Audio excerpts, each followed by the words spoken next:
प्रिय भावकों, जय श्री कृष्ण। आज मैं ये बता रहा हूँ आपको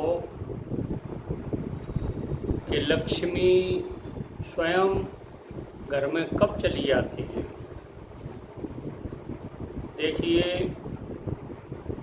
लोग खूब प्रयास करते हैं, खूब मेहनत करते हैं, परंतु लक्ष्मी नहीं आती। और लक्ष्मी के बिना आजकल कोई काम नहीं होता।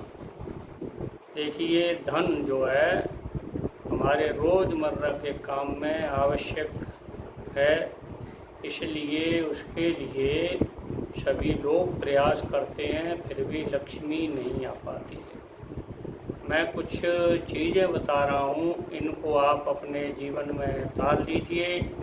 लक्ष्मी आपके जीवन में अपने आप चल के आएगी। देखिए, जहाँ जिस क्षेत्र में या जहाँ पर मूर्खों की सेवा नहीं होती, यानी आप सज्जन पुरुषों की सेवा करो, विद्वान पुरुषों की सेवा करो, मूर्खों की सेवा मत करो। अब मूर्ख कौन है, ये आप पहचान करें। जहाँ धान्य को अच्छी तरह सिंचाई करके अच्छी तरह पैदा किया जाता है और धान्य की बचत की जाती है, बिगाड़ा नहीं जाता है। हम थाली में बहुत जूठन छोड़ते हैं, इधर उधर फैलाते हैं। इसलिए जहाँ धान्य को सुरक्षित रखा जाता है वहाँ पर, और जिस घर में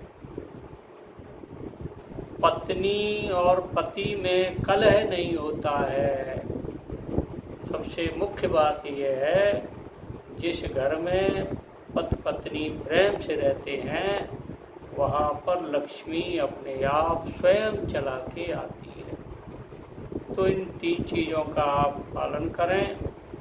और देखिए, अगर आपके जीवन में कोई कमी है तो देखिए, मैं एक चीज़ और निवेदन कर रहा हूँ कि गर्भ के अंदर ही आदमी के भाग्य का विधान लिखा जाता है, लिख दिया जाता है।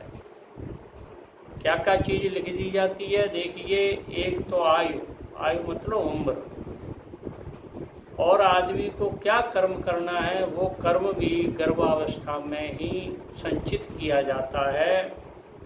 धन, विद्या और मृत्यु, आयु, कर्म, धन, विद्या और मृत्यु, इन 5 चीज़ों का निर्धारण मनुष्य के जीवन काल के गर्भावस्था में ही कर दिया जाता है।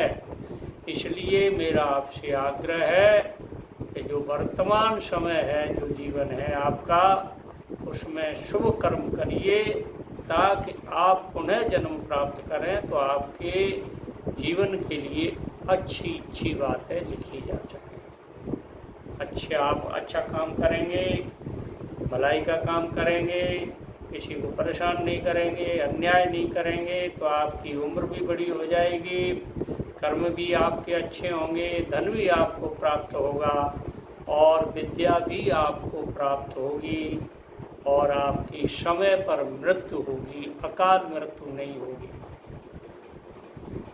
और आपके जीवन में धन की प्रधानता रहेगी। तीसरी बात मैं ये बता रहा हूँ कि देखिए, बुरे गांव में निवास नहीं करना चाहिए। कुगाम, श्लोक में कुगाम शब्द आया है।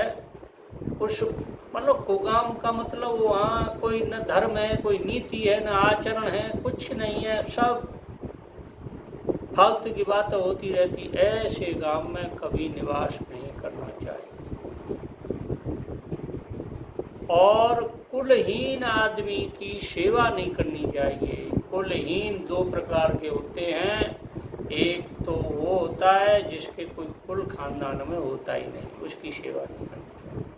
दूसरा वो होता है जो कुल के कोई काम नहीं आता, वो भी कुलहीन होता है, उसकी भी सेवा नहीं करनी चाहिए, यानी उसका मान सम्मान कुछ नहीं करना चाहिए। जो अपने कुल के काम नहीं आ रहा है तो वो दूसरों के काम क्या आएगा। कुलहीन की सेवा, और जहाँ अच्छा भोजन नहीं मिलता हो और क्रोध करने वाली भार्या पत्नी हो और मूर्ख पुत्र हो, बेटा समझदार नहीं होता है तो काम खराब ही है। विधवा कन्या जिस घर में रहती हो वहाँ के लोगों को बिना अग्नि के वो हमेशा जलाते रहते हैं। बुरे गांव में निवास, आप हमेशा जलेंगे, और कुलहीन की जो सेवा कर रहे हो उससे भी आपको कोई लाभ होने वाला नहीं है। जहाँ अच्छा भोजन नहीं मिल रहा है वहाँ भी आपको तकलीफ ही तकलीफ है। और क्रोध करने वाली स्त्री हो, पत्नी हो, मूर्ख पुत्र हो, विधवा कन्या हो, उस आदमी का जीवन बिना अग्नि के ही जलता रहता है, मतलब वह सुखी नहीं रहता। प्रिय भाइयों, मैंने ये कुछ कारण आपके जीवन के सुधारने के लिए या जीवन में स्वच्छता लाने के लिए, जीवन में अच्छा समय लाने के लिए मैंने ये वाक्य बताए हैं। इनको आप धारण करें, पालन करें। मेरी ये बात अच्छी लगी हो तो मेरे चैनल को सब्सक्राइब करें, लाइक करें, शेयर करें। जय श्री कृष्ण।